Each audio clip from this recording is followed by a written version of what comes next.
So many people are having digestive issues and they're changing their diet and they're doing all these things, they're taking supplements, but it's not really working.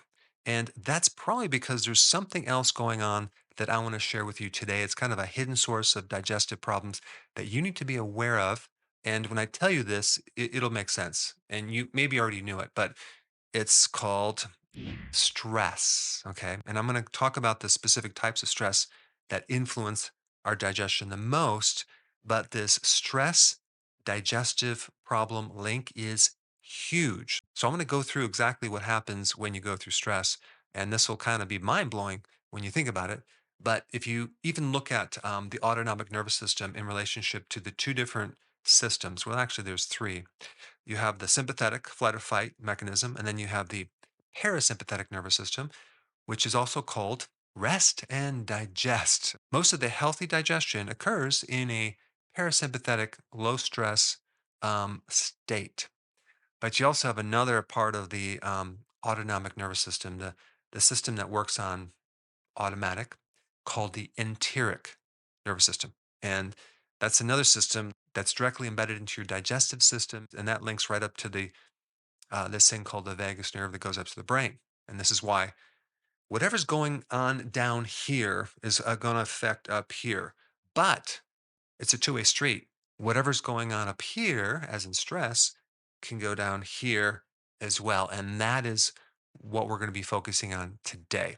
When we talk about digestion, if we take a look at the foundational part of digestion, it's a cell, and it's a single layer cell in your small intestine and the large that's called the enterocyte. Okay. Now, in the colon, it's usually referred to as the colonocyte, but basically, it's a little cell that absorbs things, minerals, trace minerals, vitamins, amino acids, and longer amino acids called peptides, and lipids, which are fats, and B12, and even bile. So these cells are constantly absorbing these nutrients. Okay. And of course, they're broken down from the acid in the stomach, the enzymes in the stomach, and a lot of the enzymes within the small intestine, as well as the pancreas as well as the bile does help break down the fat to a certain level. So then the enzyme can break it down even more. But at some point, it needs to be absorbed into these little cells. Interesting thing about these cells or this layer of cells is the surface area is massive.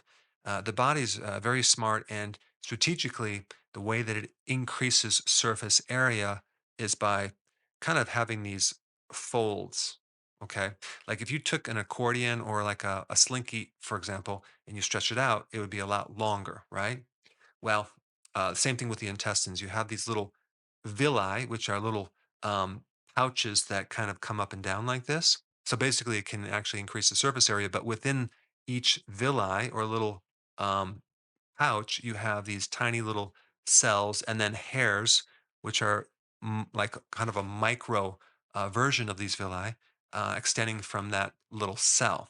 So if you were to stretch all that out, you're going to get a tremendous amount of surface area to do the job of absorption. Now, these colonocytes or these enterocytes aren't the only cells. There's other cells.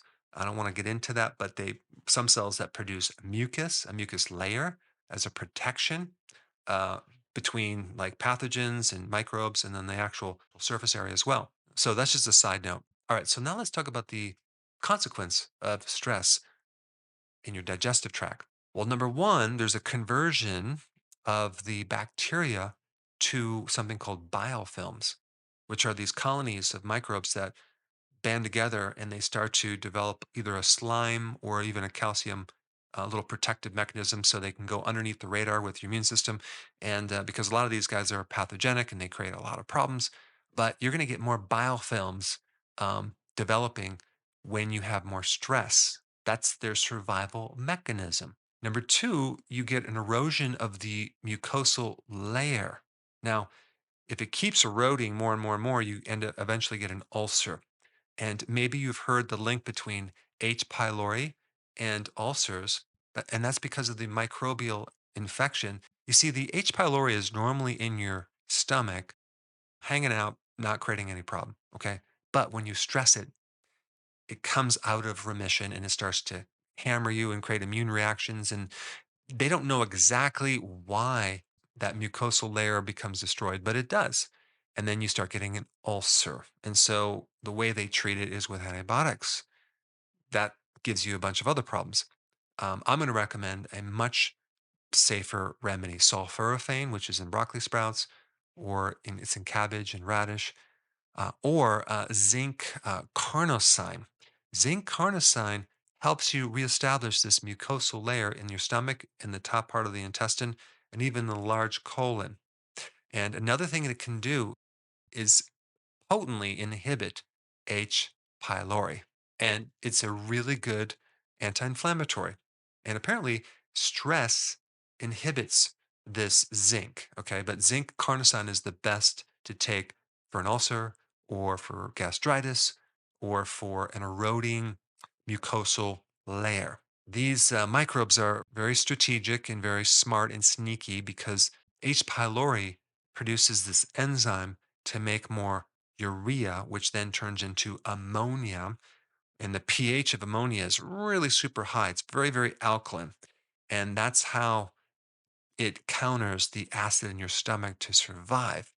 So if you can understand that and keep your stomach strongly acidic, you can kind of keep this H. pylori at bay. But it can start doing more damage in an alkaline environment. Just remember that.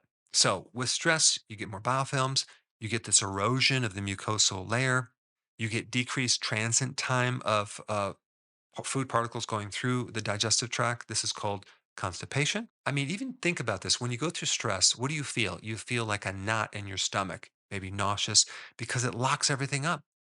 It takes a very relaxed state to be able to digest and have things travel through nicely.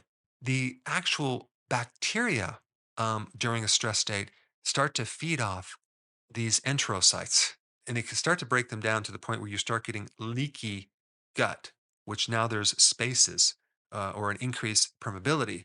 And this is not good because food particles and proteins and all sorts of things can then travel through, and they don't go through the normal immigration.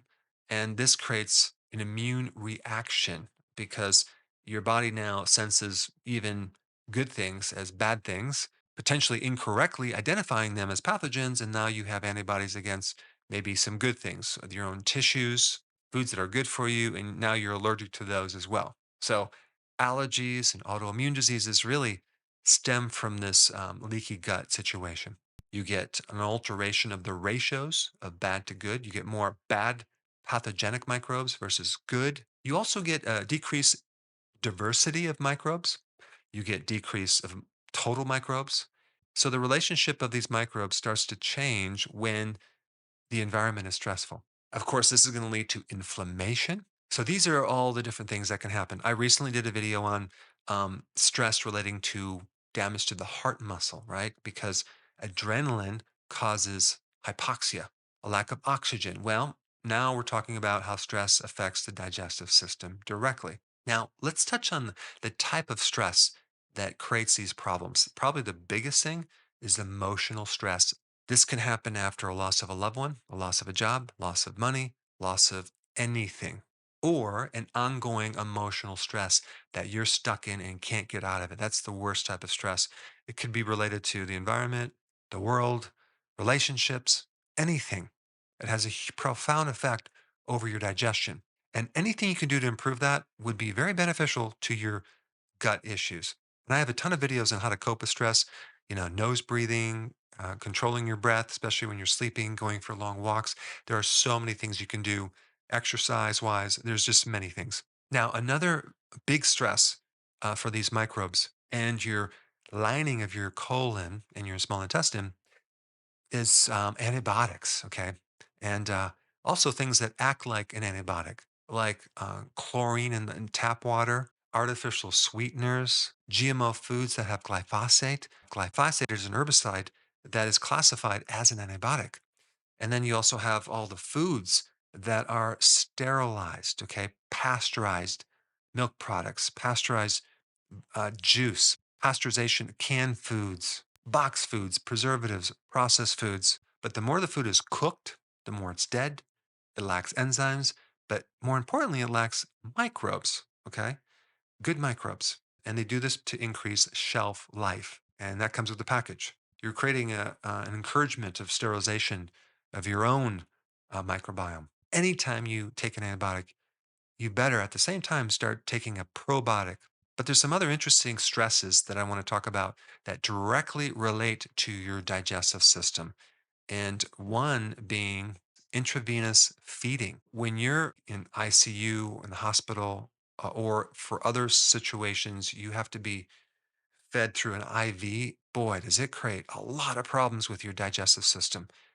And your liver, a fatty liver, liver disease, increased risk of infections, blood clots, severe deficiencies of all sorts of things. And I'm just bringing that up because if you have to take this or you know someone taking this, um, you might want to look for a more quality um, type of intravenous food because what they use for the calories is they use soybean oil.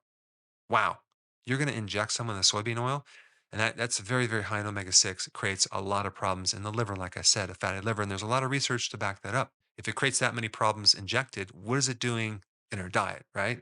Creates some other issues. It's not a safe product. And also in this intravenous feeding, this glucose, they put glucose, synthetic vitamins, minerals that are probably not in the right form, not good. Now, I mentioned ICU, right?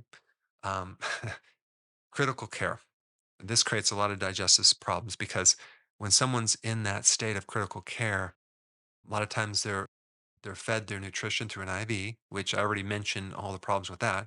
But they a lot of times put someone on a PPI, an antacid type medication, which creates more stress within the digestive system itself. And then they put you on an antibiotic, right?